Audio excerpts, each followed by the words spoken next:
In this tutorial series, we're going to be making a radial menu that works in VR and lets you change the material that's basically on any object. And it has this paintbrush icon. When you look at it, it opens up the menu. Whichever material I gaze at, it will set the material. When I look away, it closes the menu. And of course, at any time, I can change that material. It has a nice inspector on it, so because I wanted 6 material options, I just set 6 here, and then I dragged in the materials that I wanted, and the menu just automatically populates the rest and puts the buttons where they should be and shows which material, shows what it looks like. Now, if you want to skip the tutorial and just download the project, that's just fine. You can do that. It is here in the asset store at VR Interaction. So you'll see the mobile VR Interaction pack with the Android guy waving at you. That's my pack I've released, and it is the mobile VR Interaction pack. Right now it's at early access. It's at a 50% discount because I'm still building the pack. This is added to the pack in the next version. So the price is going to go up. And eventually the price of the pack will be $20, but just for adding this feature, the price will go up a little bit. So if you buy it right now before Unity approves the update, then you'll get it for $10 and you'll still get this. But just FYI, if you want to skip this tutorial and you just want to download this project, go ahead and grab the Mobile VR Interaction pack, and that allows you just to download the scripts. Now, this tutorial was inspired from one of my patrons over here on Patreon. So I want to say thank you to all my supporters here. This helps a lot because it allows me to spend more time making videos and tutorials and less time doing random work to get by. But there's 4 different tiers here for support. And so thanks to everyone who helps out. My first legendary patron, Radial, requested this tutorial because I say here, I'll make a video this month based on your suggestion. So Radial had said, send a link to this video where it shows basically a similar functionality for a home tour here, but this menu gives you a few more options, lets you customize it the way you want. And so here we go. Let's get started with part 1 of making this menu. So I have a brand new Unity project here, and I'm using Unity 551. I'm going to import the Google VR SDK. So here's the Unity package from the GitHub repository. And this is Google VR version 1.30. That was released a couple days ago as of this date. And it didn't look like there was any major updates, just some, it looks about the same as version 1.20. I'm going to deselect these iOS and 32-bit plugins. I don't need those. And now that it's imported, I'm going to need to import this GVR backwards compatibility because I'm on Unity 551, not Unity 5.6, and it doesn't have the native Google Cardboard or Daydream in the build settings. So if I switch the platform to Android, it's automatically going to give me the warning that I need to import this compatibility package. So I'm going to say import, and then it's not going to show anything, but if you just click your mouse, it goes ahead and pops up that window that was hidden. And we want to import all of those files. And again, the reason why is because if we were to look at the virtual reality supported button here, there is no Google Cardboard or Daydream. But we already have everything we need. We're already compatible with Google VR. All we would need to do is go to the prefabs folder. I'll bring in the GVR viewer main. And the main camera is a split screen. We can rotate with Alt and tilt with Control. However, we need a player game object. So I'm going to make one called player and give the tag player. The main camera is a child and is at 0, 0, 0 and 0, 0, 0 on the rotation. Now if I had a ground down here for plane, the camera is stuck in it, I want to have the camera up out of the ground, I would move the player's game object up to 2 to a decent head location and save the scene here. We're ready to get interaction working because we need to interact with stuff, and because my dot on the screen is white and the box is white, I want to give it a material. So I'm going to go to the asset store. We're going to use the prototype materials. So if I type prototype, I should find the prototype textures from Decksoft Games. I'm going to import these. Okay, so we have some prototype materials here we can use. And I'll just let me put a prototype blue on the box. And to get interaction working, we need to go to the prefabs folder under Google VR to the UI. We need the GVR event system. The camera, the main camera is going to need a child of the GVR pointer. This cube shouldn't be a child of the camera. Let's get it out of there.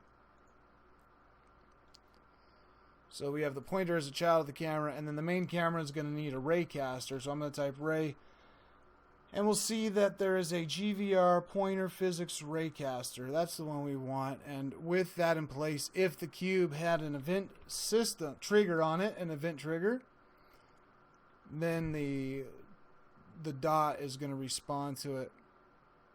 All right, so we have the input system working. Now let's get started making this UI. We're going to need to do a UI.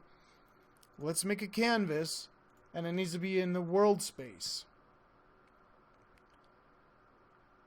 Now, it wants an event camera. We could put one in there. But the first thing let's do is fix the size, because it's at a position we want it at 0, 0, 0, and I want the size way down to 200 by 200. Now that's still really, really big. So I'm going to move it scale down to 0.01, 0.01, 0.01. Now I can see that it's a good size.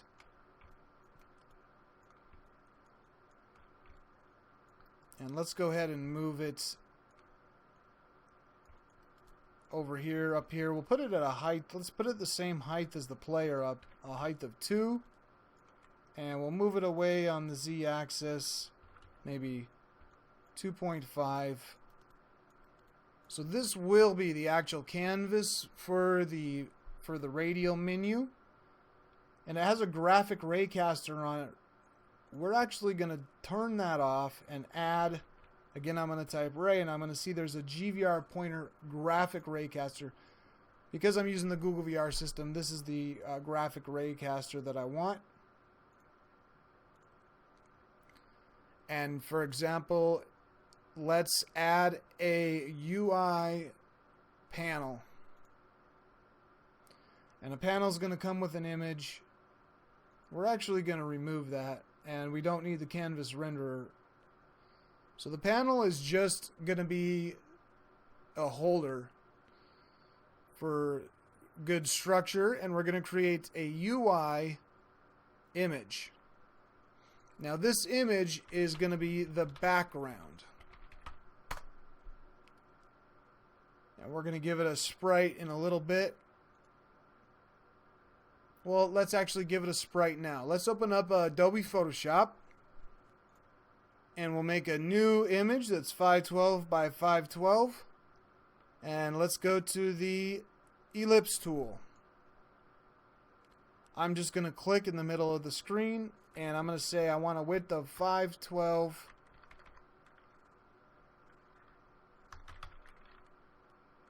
Well, let's give it a little bit of padding, 510 by 510. And we'll move that right to the middle.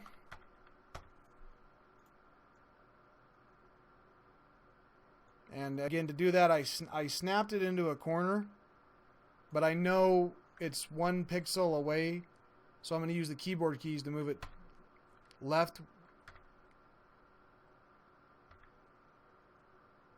right once, and up once. And now I can see that it's correctly centered.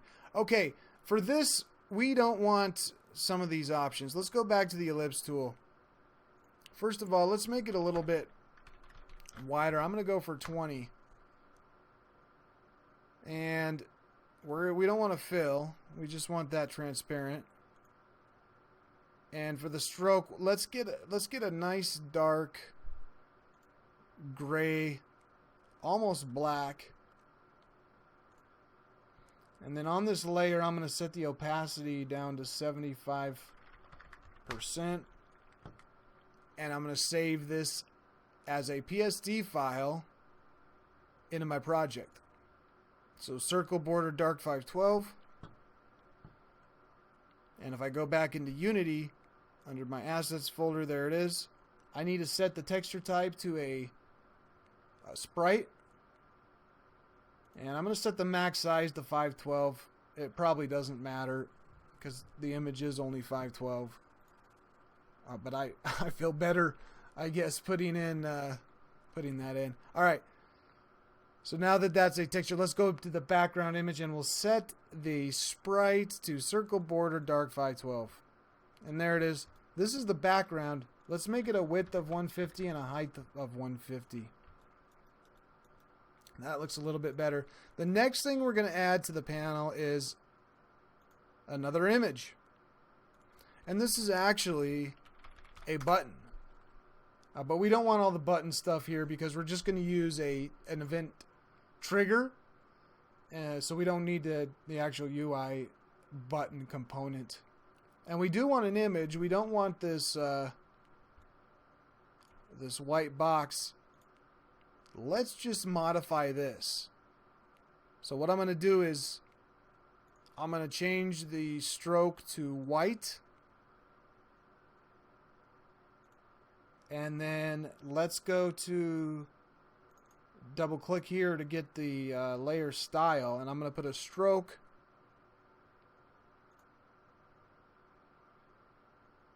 onto that circle. Let's bring the opacity all the way up to so it's fully visible.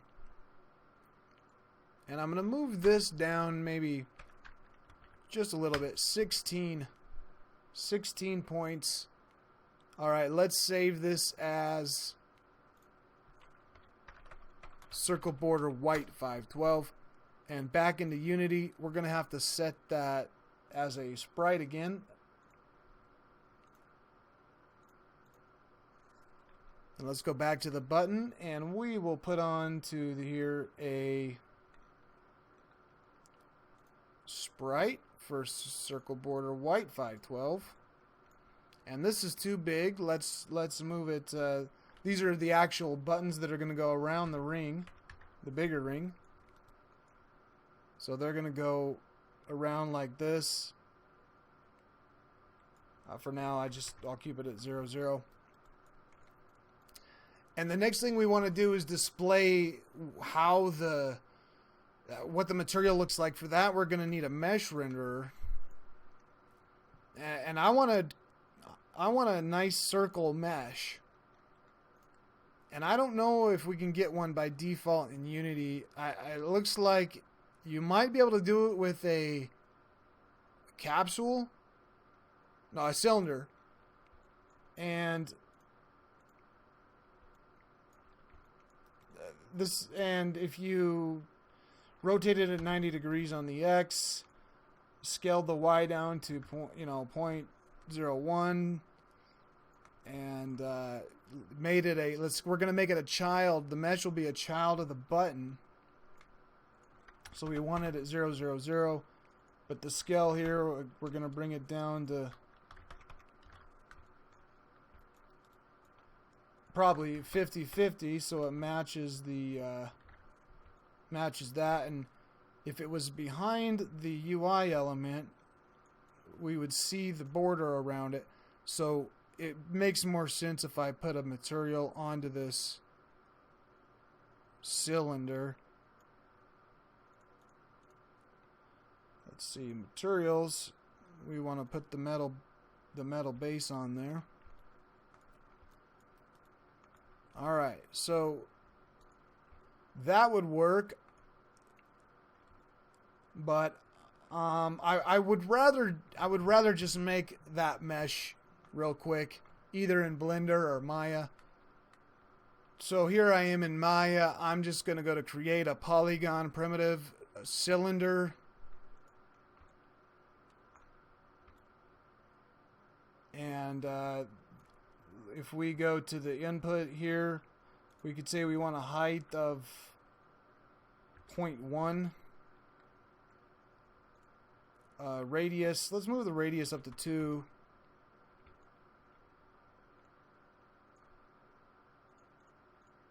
And 20 subdivisions is probably okay. We want a pretty smooth circle. And I'm going to go and click here to go to face selection mode. Double click.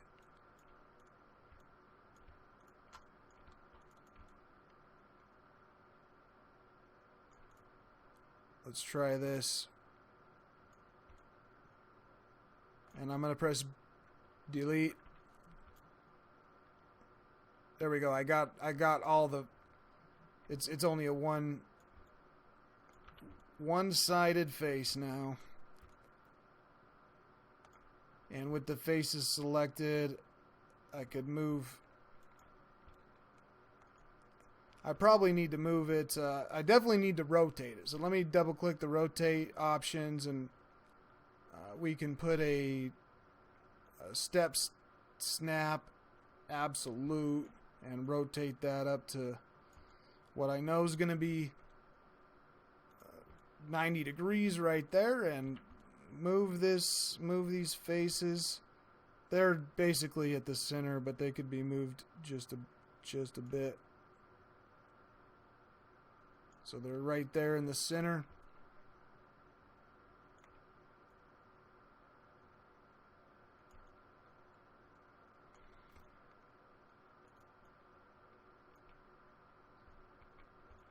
And I think looking at this, it's probably going to need to be rotated 90 degrees. Let's rotate that back around. All right, I think that's good. Let's export this as a FBX circle mesh. Save it into the assets folder. Let's take a look at that circle mesh. We don't want the animations. I could have set this up in Maya, but we don't have no animations, no rig. We don't need blend shapes or materials. And so now this cylinder, I'm just going to delete it. I don't need that anymore because I have this circle mesh. And I see it's really small. I'm guessing it needs to be 100 times bigger. That should make it, because I made it a size of 2, that should make it, well, 50 times bigger. Makes it about the size of our UI, that's 200 by 200. So I guess I'll fix it in Maya. So I'm going to make sure I'm in component mode here. Select the object, scale it 50, 50, 50. And then we could say that's actually going to move that scale over into Unity's transform unless we do a modify freeze transformations. I should set that back to 111. And then I'm going to say edit delete by type history. And now I'm going to save the object, export the object back out to the circle mesh.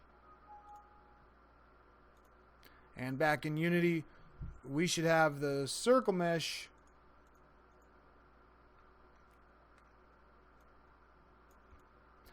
and it's the right size. It looks like I'll have to rotate it 90 degrees, and that's fine, but because I'm right here in Maya, I might as well just rotate it 90 degrees. I'm going to say modify freeze transformations, and then we're going to export this back out to the circle mesh FBX and back into Unity one more time. That's what I want. It's facing the right way and it's the right size. So the reason why I'm not making it the size of the button is I'll explain later. It's gonna be the mesh collider for the menu. That's why I want it to be the same size as the menu. And now for the button, I'm just gonna scale it down. So I'm gonna bring this circle mesh as a child of the button. There it is. Now because the UI is 0.01, we're gonna have to scale this up by 100 anyways. But it's not gonna be quite 100. I want it to fit inside of the. I want it to fit inside of that button. It'll probably be back just a little ways.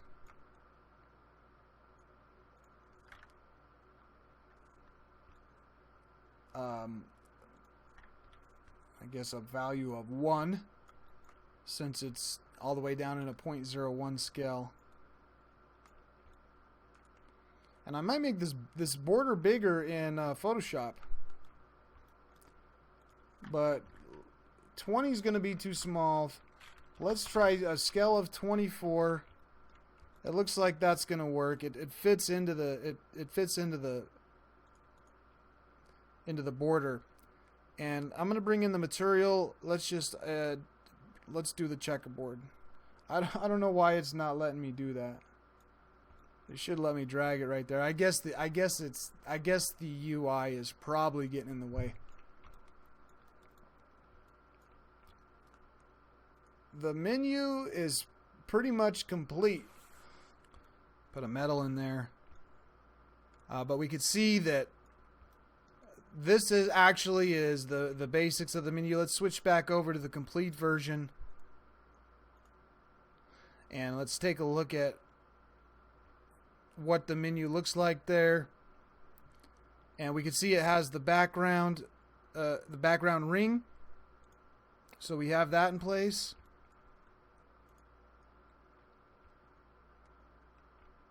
We can change the material on this box, or we could put a wall behind us. But we have the background ring, and then we have the button itself that's going to change the material. And that, if I go back into the scene, right now it's in the center, but it's going to be moved into a position like this.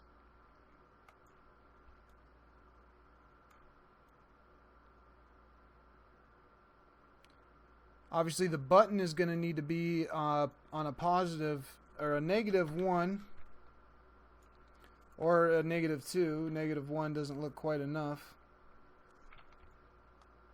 There we go. So let's set that right now. Let's make sure that it's at a -2. -2 right there. And play again. All right, so we have the menu right there, and here's the button. And if we were to duplicate this, we could see that we're going to do this via script, of course. We're not going to place these manually. But if we put them around, we could essentially get the same.